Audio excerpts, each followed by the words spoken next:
लोकतंत्र ने और संविधान ने मुझे सिखाया है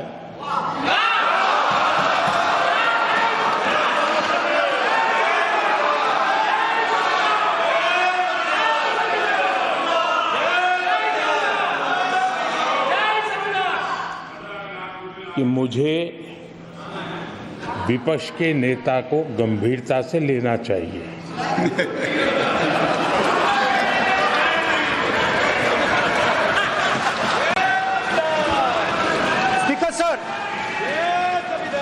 स्पीकर सर, आपने कहा कि डिबेट प्रेसिडेंट्स एड्रेस पे होनी चाहिए।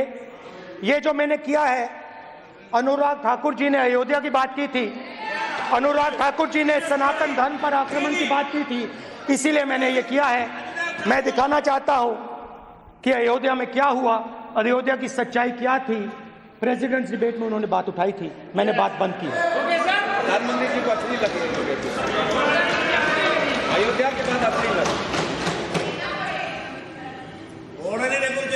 डर फैलाया और ऑपोजिशन का रिस्पांस, एक साथ मिलकर भारत जोड़ो यात्रा, सारे के सारे ऑपोजिशन, पूरा देश एक साथ मिलकर कन्याकुमारी से कश्मीर तक चला। और जो आपने डर फैलाया, उसके बारे में यात्रा में बहुत कुछ सुनने को मिला। अभी तक याद है, सुबह 7 बजे 7-8 बजे की बात थी, यात्रा में चल रहे थे, एक महिला आती है, हमारे साथ चलती है, मेरा हाथ पकड़ती है और घबराई हुई सी थी। तो मैंने पूछा क्या हुआ, और मुझे कहती है मुझे मार रहा है, मुझे मार रहा है।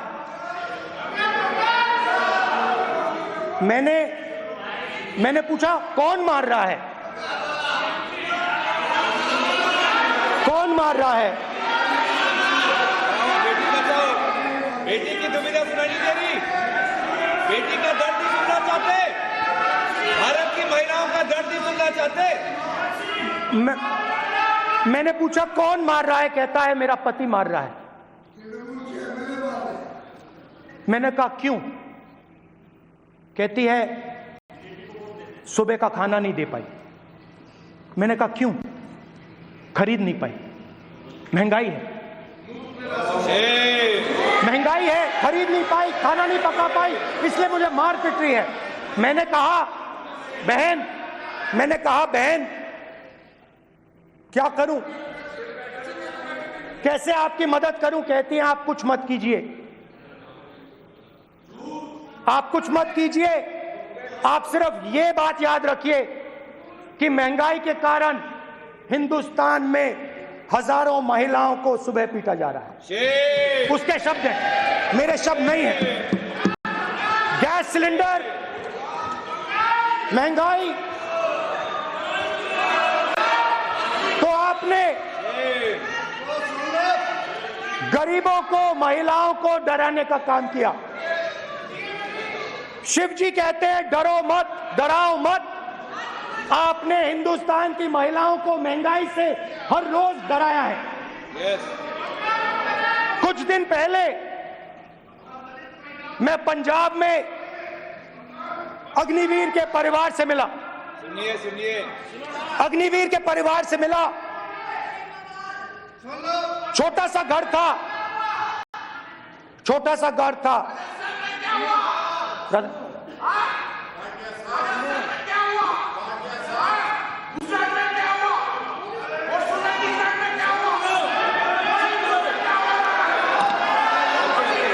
ठीक है, चलिए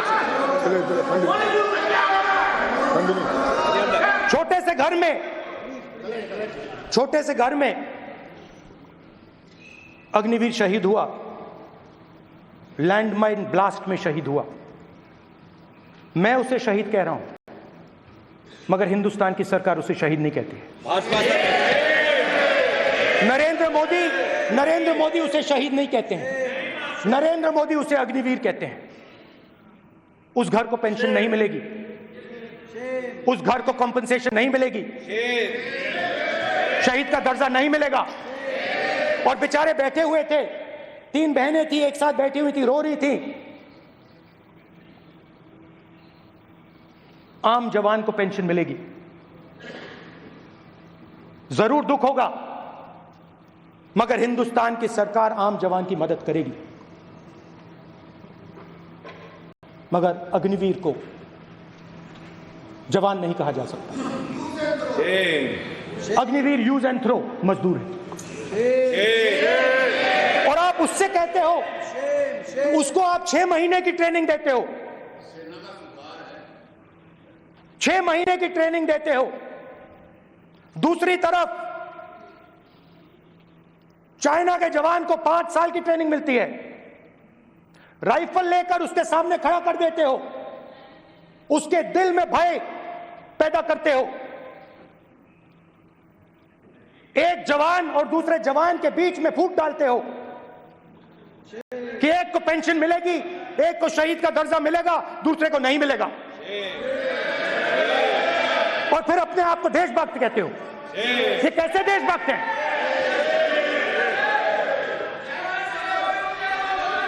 फिल्म स्टार जैसी फोटो थी उस लड़के की, फिल्म स्टार, बॉलीवुड स्टार की फोटो थी। मैं सोच रहा था, देखो इस युवा ने जान दी। स्पीकर सर,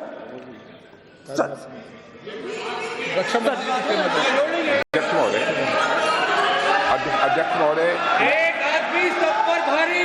अध्यक्ष महोदय, मैं नेता प्रतिपक्ष से अनुरोध करना चाहूंगा, गलत बयानी करके सदन को गुमराह करने की कोशिश। गलत नहीं है सर, गलत नहीं है सर। कर देना चाहता हूं कि युद्ध के दौरान अथवा सीमाओं की सुरक्षा के दौरान यदि हमारा कोई अग्निवीर का जवान शहीद होता है तो उसके 1 करोड़ रुपए की धनराशि सहायता के रूप में उसके परिवार को मुहैया कराई जाती है। इस प्रकार की गलत बयानी से सभी को गुमराह करने की कोशिश नहीं की जानी चाहिए। संसद महोदय, अध्यक्ष।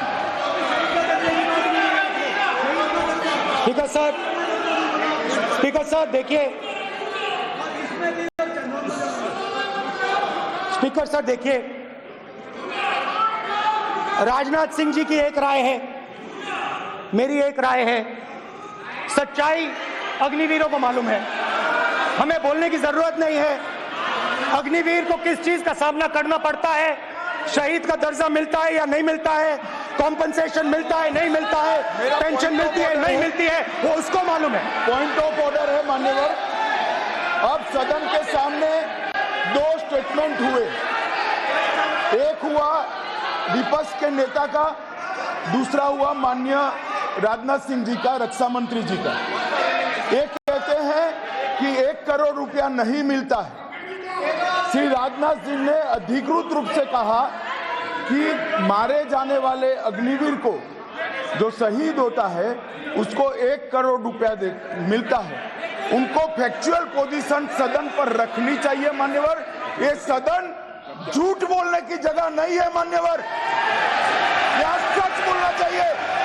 और अगर ये नहीं रखते हैं तो उनको ये सत्यापन नहीं करते अपने स्टेटमेंट का, तो उनको सदन और देश से और अग्निवीरों से माफी मांगनी चाहिए माननीय।